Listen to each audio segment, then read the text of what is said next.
Howdy. Welcome back. Crane Durham still wanting Jim Carrey to come on the show and debate, discuss.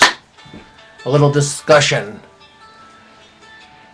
Oh, amazing. All right, okay. Pardon me. See, after the show, this is what happens. It's just a mental unfolding. Just take it all. All right, yes. Okay, well, that's enough. Don't get me wrong. I love the song. I really do. I'm digging it. So, is that just Bon Jovi? Yes. Yeah, that's all right. Oh, let's get right to it. Crane Durham's Nothing But Truth. Tonight we had so much programmed in, and we just said, hey, you know what? I just need to have a talk. We just need to have a talk. We need to have a conversation. Which... Somebody called it, are we breaking up? We need to have the talk. So here's the deal. We need to have the talk tonight because of so many things that we're hearing about how it's inevitable that marriage will no longer be marriage. Because how can it be when you've changed the definition of it? Not a hater, just telling the truth. So those of you who think that's hate, get a tuna sandwich, have a good cry, and get to a therapist. Because it's not hate. It's reality. And I think we've been asked to ignore the obvious in so many ways when it comes to changing the definition of marriage. Don't you believe in love, Crane? Well, okay, so love, your feelings. So then you could have 3 people marry, right? Because what's your standard? What's your limitation? What's your definition? What is it? Do you still believe it's sinful? Yes, I do believe it's sinful. Is that wrong? Is that hate speech? I don't know if scriptures... I don't think the scriptures have changed. I don't. So you're saying you're better than other people, Crane, right? Is that it? I mean, you're calling something that's sin. Well, yeah, I'm calling it because you're throwing it in my face and you're saying that I must not only tolerate but accept this end of marriage or the changing definition. And then you're saying, well, in essence, you calling it sinful is hate, and you're saying you're better than us because you've mentioned it's sin. I'm a sinner. We're all sinners. I'm no better in the eyes of God than anyone else. And we're all struggling with sin. I just have a problem with the idea that, well, here's the problem. I don't see adulterers getting together and having a parade up and down the street promoting adultery, and not only that, saying it's not sinful. It's natural, normal. Is it natural and normal? Is it sinful? Oh, and the obvious? Yeah, I'm asked to ignore what's right in front of me, which are the differences between the genders. Plumbing is not race. Let's just make it clear. Plumbing, not race. It's just not. And when you compare it and you say it's analogous to that, it's not. It's behavior, it's plumbing, and it's behavior that I don't want kids to be indoctrinated with, as what we've seen with the way that bullying's presented. I love that. They just say, we're going to have a bullying campaign, and all of a sudden it's about sexual behavior in kids and having a moment of silence for those. Well, we all can't stand bullies, right? We can't stand bullies. Who likes bullies? And we all in our flesh know what turns Mr. Hand into Mr. Fist, and not advocating violence. I'm just saying we get it. We don't want that. And it's almost as if people who support marriage, the traditional marriage or not ending marriage by changing the definition of it. We have to say, hey, look, just for the record, we're not the Westboro Baptist Church. Okay, of course we're not. It's loons. Of course not.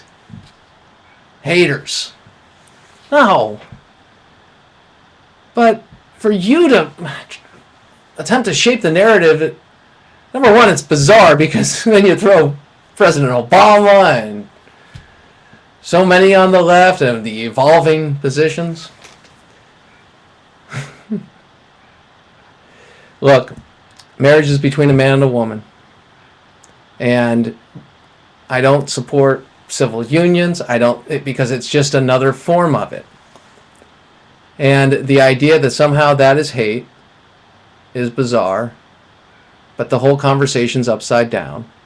I want our laws to be enforced. I do believe in federalism. Yes, absolutely. And I believe in the discussion and the debate. Unfortunately, when the left loses, or in this case, people that are promoting the same gender marriage, they want to discount it. And I have to embrace the debate, the discussion. I think that's what we need to do. Because inevitably, when you pass a law, passing the law is oftentimes the last thing that happens. And if it's in the defense of something, like the defense of marriage between a man and a woman, that would be something that has had the majority of states have passed. So, I believe in the debate and the open discussion, but what many of you, or just a very loud minority of you, are trying to intimidate and silence others that disagree with you, telling us that we need to get on the right side of history. Well, reading history, like, wait a second. So, men have been getting married forever now? Where did that happen? When was that ever defined as marriage? Actually, we are on the right side of history. Well, we're referring to it as the interracial marriage. Really? That was horrible that people opposed that. And there were places where it was legal, of course, and being equal under the law. That's what we're looking for. And certainly, the color doesn't make a difference. We all believe in that because we're all red inside. I mean, it's not analogous.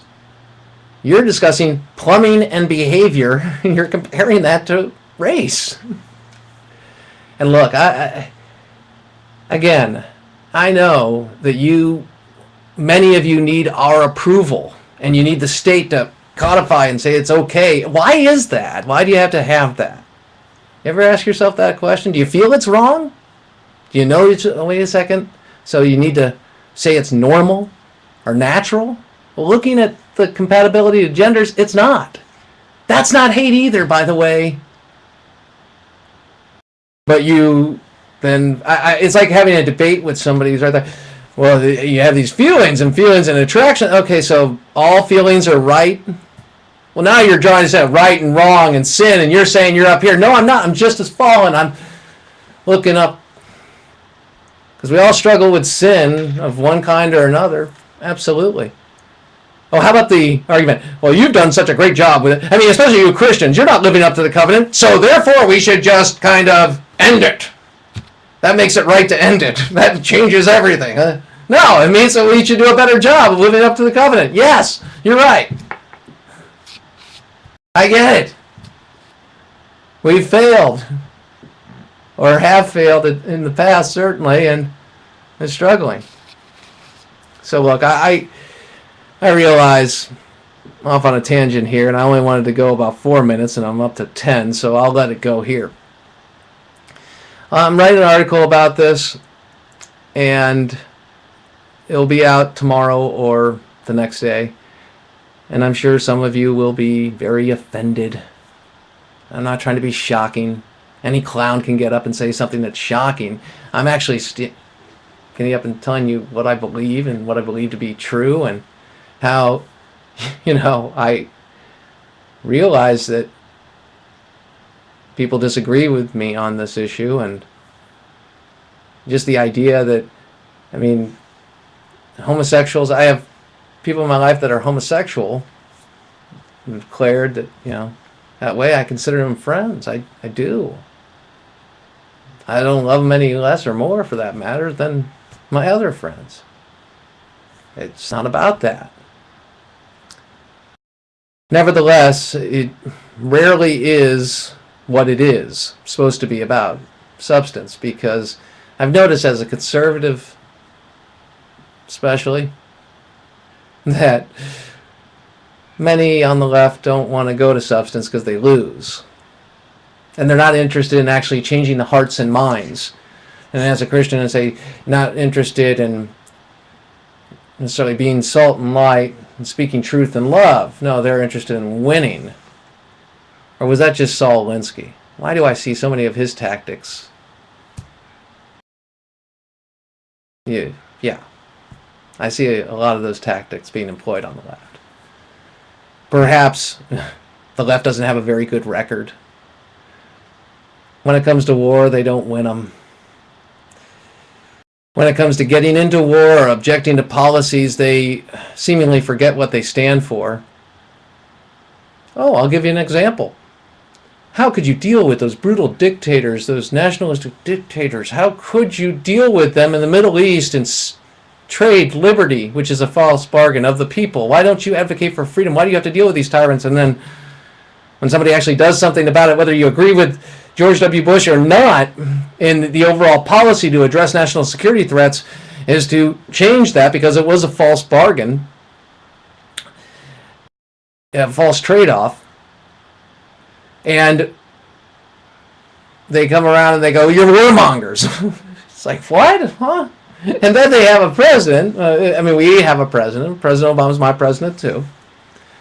Pray for him just as much as I did President Bush. And he's made the trade. He said, Islamists, you can take over. We're going to lead from behind. And, we're retreating in Iraq. We're leaving. I inherited a victory, but I promise I'll snatch defeat from it. Hey, I learned my Vietnam lesson.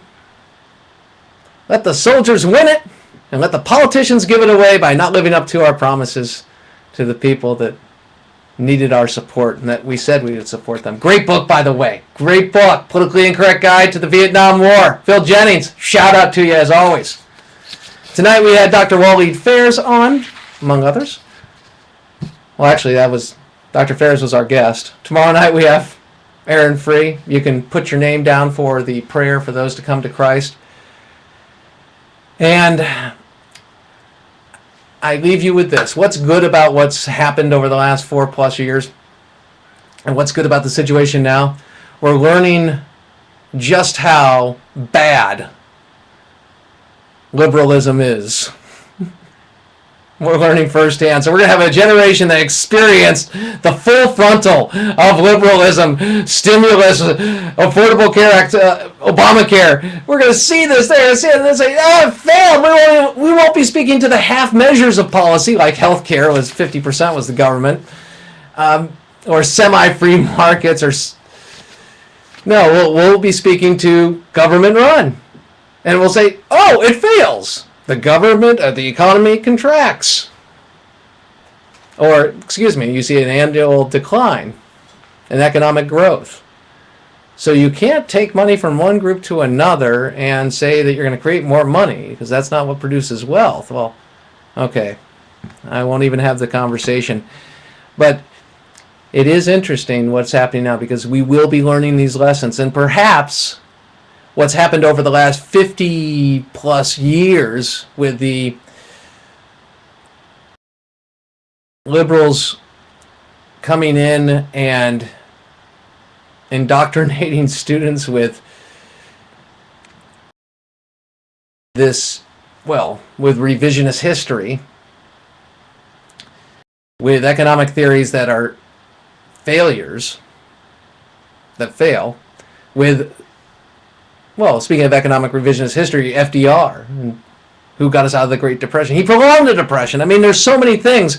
Again, not a good record. They do not have a good record. There's not a big successful record. Jimmy Carter, people say, why did everybody just, some anti-Semitism there, to say the least. But not only that, weakness invites aggression. It really does astound me that people can be leftists. Well, they have hearts. Yes, they do. I just wish they'd use their brains.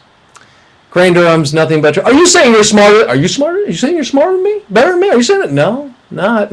Just saying record. Here's the record. It's like saying the economic crisis was caused by the free market. What? Okay, now I'm up to, 15 minutes. I gotta go. All right. I gotta call the fam. I miss them. All right, live with honor in your life, compassion in your heart. Always keep the faith. Remember, God knows you. He created you. He has a plan and a purpose for you. He's given you gifts. Don't forget that. And really drink that one in. It's important. And Jim Carrey, don't forget, we have a mic for you. Here it is. A mic for Jim Carrey. Come on. I used to debate a lot. No, but I'm open the door. Open door. Reaching out. Come here. Come on. Jim. Come on. Little discussion about gun control, gun rights, truth.